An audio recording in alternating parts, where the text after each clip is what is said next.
My ex-boyfriend found out the truth behind my cheating and he's extremely upset now. Okay, when I, 34 female, was 14, I finally got my life back on track after a rough childhood. I lost my dad, was bullied in school and blah blah blah, and simply had some rough years. But I changed of school, I met my group friends and someone who a couple of months later became my first boyfriend, Thomas, 34 male now. I was real happy, I felt like I had found my place finally. I was doing good in school, had a job, and at least 2 weekends a month, my group of friends, I would leave the town to go to a city in the coast or the capital city, just 2 or 3 hours away in car. I'm from Argentina, and we would go to see our favorite national rock bands. We loved it, we were big fans. It was the coolest thing to do back then in my country. Doing pogo, pushing people to get to the front fence, screaming the lyrics, etc. It doesn't seem important, but it is. Basically, when I was 16, my friend group and I head to the capital to go see one of our favorite bands, Callejeros, at a place called Cromanon. I'm not gonna explain what happened, just gonna say that the biggest tragedy of rock happened that night. Lots of victims and lots of people that ended up hurt. I ended up hurt. I still have a big scar on my thigh. 2 of my closest friends passed away that night. It was a big mess. I can never explain what I felt. I remember I started to go out every weekend, I would get super drunk. I avoided talking about it at all. I would leave the room when someone even spoke about it, I kept pretending that everything was fine. That I was fine. In case you're wondering, getting alcohol in Latino America being a minor is not hard, much less in a small town. Plus, I'm from a town where, for some reason, we also go out on Thursdays, and in Latino America, we usually leave clubs and parties around 6 a.m. On Fridays, I would show up drunk at school. But that was common, so no one realized. Thomas was there, supporting me through everything.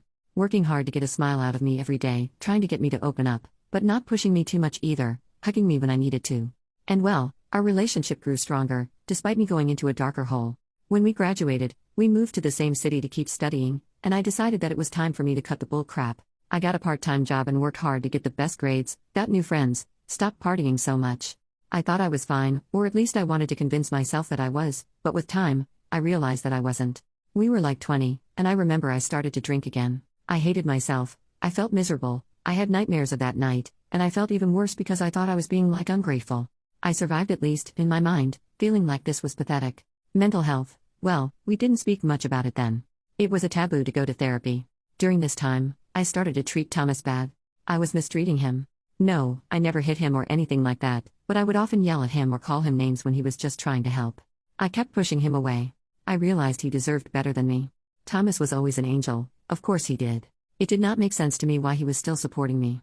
When he found me passed out after so much drinking on the floor, he would take me to the bathroom, bathe me, dress me and put me on the bed, cook for me, clean my apartment. It only made me feel worse. I had a great man, and I was treating him like crap. He simply deserved better than me. I tried to tell him that we needed to break up, but he refused. Thomas refused and told me he would stick next to me no matter what. But I only got worse, and I felt like I was going to drag him with me, and I couldn't stand the idea of seeing him with me. So after thinking, I made a choice. I did the only thing I knew he wouldn't forgive.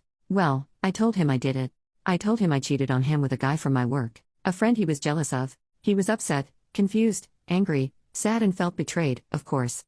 It was heartbreaking to see him like that, but I knew it was necessary. He was much better without me, I was just a dead weight back then. Anyway, he left. I simply did not see him again afterwards. I didn't call him either, didn't search for him even though I wanted to. After I graduated, I got a full-time job, and I got tired of feeling miserable. My mom got me in contact with survivors. I'm going to clarify, many survivors had unalived themselves or tried to. Most of us ended up with serious mental health issues, as you can see, and they ended up convincing me to start therapy. I stopped drinking for good, and well, it was all really hard. Finally stop avoiding reality and facing my problems, accepting that I needed help. All the process of opening up was hard, but worth it. There were countless nights where I just stared at the phone, wondering if I should call Thomas or not. I wanted to call him, tell him I had lied, apologize for everything and thank him for everything he did for me. I have to say, Thomas did call to check up a few times, but I always decided not to pick up. I heard a lot of voicemails from him while he was drunk, asking how I could do that to him, but he would still say that he loved me and he asked me how I was. I forced myself to never answer. With time, his calls stopped, I got better and started to go back to my old self slowly. I started dating again, started to have more fun and eventually got married and had a daughter. Life did get better for me, but all that goes up, goes down, and my husband ended up cheating on me. Karma's a beach, I know. I divorced him, and I was able to buy my own house and got primary custody of our daughter. My daughter has been the light of my eyes and, even with everything that happened lately, for her, I would never let myself fall into that depression again. I was and still am happier than ever. Anyway, I got in contact again with Thomas like 5 months ago. He found me on Instagram and just sent me a direct message, and we started to chat, to catch up about life. He also had a kid, a 5-year-old son, but he's not with his mother. It was a product of a one-night thing, and they have a good co-parenting relationship. He has him 2 weeks a month. The thing is, we started to meet up again. Just as friends at first, but then we started to hook up. We would go on dates, but we never talked about the cheating. But finally, I confessed that my feelings for him were back. Thomas told me he was feeling the same, but he wasn't sure about starting anything again with someone who had cheated. That's when I chose to finally open up about what happened in the past, about how I was feeling and how I didn't want to drag him with me, so that's why I chose to lie about cheating on him. Thomas was shocked. He got upset and I remember how he left. He called me later and told me I shouldn't have lied to him about something like cheating, that I should have just tell him that I didn't want to be with him anymore. I explained again my side, and told him I'd rather him to think real bad of me, to be real sad for a while but eventually move on, than to drag him with me, to my dark hole. He just told me that he was an adult that could make his own choices, and that he just wanted to be there for me. I told him I didn't regret what I did, but I apologized for hurting him and hung up, and we haven't talked ever since. He called me yesterday, but I didn't pick up. I wasn't ready to talk with him yet. I have been processing all this information. Despite not being the best way, all these years I believed I was doing him a favor. That even though it hurt him, it was the best for him. Also, I was not even close to be good enough to be in a relationship. I honestly don't know. I do know it wasn't the best way, but I had no strength to reject him. I knew he would have been able to convince me that he wanted to stay with me despite everything. Update: I'm going to start by clarifying that everything I wrote about Croman and tragedy, I only wrote it for context. It was over 19 years ago. I only wrote it to explain the place where I was, how my mind worked and how I was feeling. I would never ever come to ask advice about something like that on Reddit. Come on. Be serious for the love of God. I'm saying this for all the people that acted like psychiatrists and psychologists and even tried to make a diagnosis out of a Reddit post. Seriously, even if it was with good intentions, it's dangerous and really irresponsible to do so. I don't have PTSD. I searched for professional help after graduating university. I graduated 13 years ago. I saw psychiatrists and psychologists, and I never got diagnosed with PTSD. I had depression and anxiety.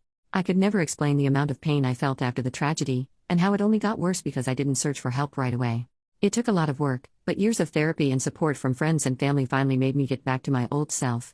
Not fully like I wanted to, but on a point, I didn't even recognize myself. I'm saying that for the ones who told me I was toxic, and I guess I was on a point.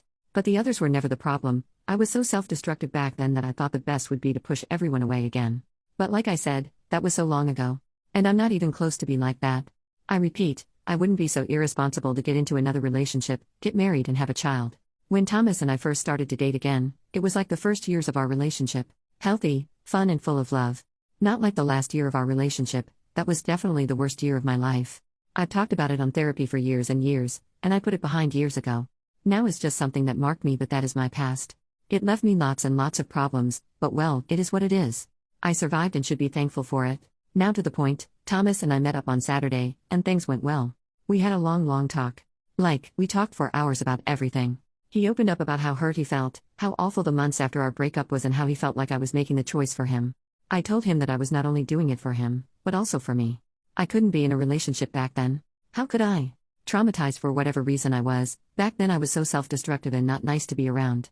I also told him how he might have wanted to stay, but I didn't want him to. I reminded him that I tried to break up with him many times, and he simply wouldn't listen to my reasons and apologize for it, but he also explained how he loved me more than anything and couldn't leave in that situation. And how even after he thought I had cheated, he was scared about me trying to unalive myself. Every time there was a news about one of the survivors of Croman and that had unalived themselves, he would freak out thinking it was me. I told him I loved him so much back then and now, but at least for me, it was not healthy to maintain a relationship, it was toxic and it wouldn't have helped any of us at all. We apologized to each other, and I clarified that I want to leave all of this behind and to just be us, to finally put this in the past. He agreed. We cried, but it was tears of happiness. I hadn't been so happy in a while. I guess deep down it was what I always wanted, ever since we broke up. To be okay again and to be like we used to. I guess that I never stopped loving him, and he never stopped loving me. I always wonder where he was or if he was okay, wonder what would have happened if things had been different. But now I don't have to wonder anymore, because we're together now and that's all that matters. But, one step at a time.